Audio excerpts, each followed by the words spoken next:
লাভ ক্ষতির এই অঙ্কগুলি কমন থাকবেই সরকারি চাকরির পরীক্ষায়। আর এই সহজ অঙ্কগুলি করতেই অনেকে ভুল করে বসে। সেই জন্য আমি তোমাদের এই অঙ্কগুলি একদম সঠিকভাবে সমাধান করার কৌশলটি শিখিয়ে দেবো। এখানে অঙ্কটিতে বলা হয়েছে এ একটি বাইসাইকেল বিকে 15% লাভে এবং বি ওই বাইসাইকেলটি সিকে 20% লাভে বিক্রয় করে, তবে মোট প্রকৃত লাভ কত? মানে এ যখন কিনছে বা বিক্রি করছে, ঠিক আছে, এ একটা জিনিস বিক্রি করলো, সেখান থেকে শুরু করে মানে এর ক্রয় মূল্য যত ছিল সেখান থেকে শুরু করে সি এর ক্রয় মূল্য পর্যন্ত মোট কত লাভ হচ্ছে সেটি আমাদেরকে বার করতে হবে। কারণ এ বিকে এবং বি সিকে দুজনেই লাভে বিক্রি করেছেন, তাই এখানে লাভই হবে। তো আমি এখানে ক্রয় মূল্য এর বলে দেওয়া হয়নি। আর যখনই ক্রয় মূল্য বা বিক্রয় মূল্য বলে দেওয়া হবে না, তখন আমরা কি করি, ক্রয় মূল্যকে 100 ধরে নিই। ঠিক আছে, যদি বিক্রয় মূল্যের উপরে অঙ্ক হয় তখন বিক্রয় মূল্যকেও 100 ধরে নিতে হবে।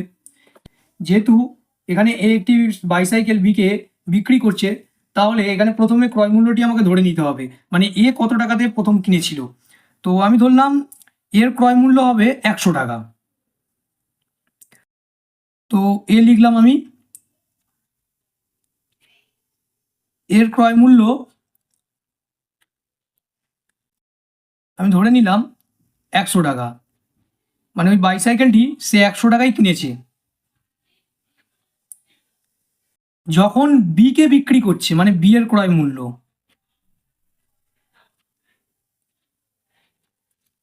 বি এর কাছ থেকে যখন কিনছে বা এ বি কে যখন বিক্রি করছে, তখন কত দাম হচ্ছে?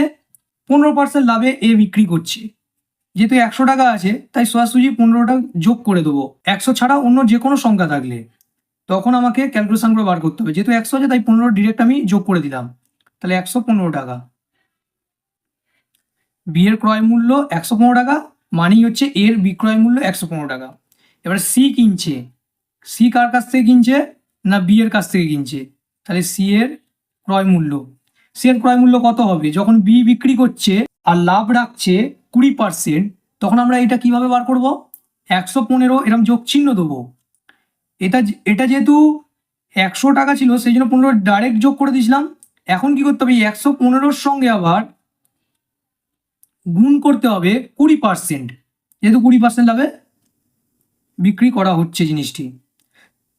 কাটাকুটি করলে হবে, 20 দিয়ে একে কাটলে হবে 5, 5 দিয়ে একে কাটলে হবে 23, 23 আর এই 115 যোগ করলে হয় 138।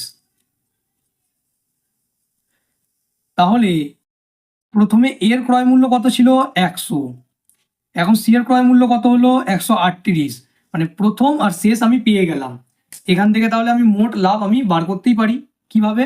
না, যেটা শেষ আছে সেটা থেকে যদি আমি প্রথমেরটা বাদ দিয়ে দিই, যেহেতু এখানে 100 আছে তাই ডিরেক্টলি বাদ দিলাম, না হলে আবার একে আমাকে পার্সেন্টেজ বার করতে হতো। তাহলে কত পাবো আমি?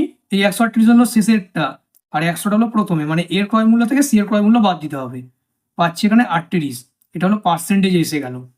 এই পার্সেন্টেজ আমার লাভ হচ্ছে 38%, মানে প্রথম থেকে শুরু করে একদম শেষ পর্যন্ত যে বাইসাইকেলটি বিক্রি করা হলো বা কেনা হলো, সেই প্রথম থেকে শুরু করে শেষ পর্যন্ত যে দাম হলো সেইটার উপরে মোট মানে প্রকৃত লাভ বা মোট লাভ হলো 38%।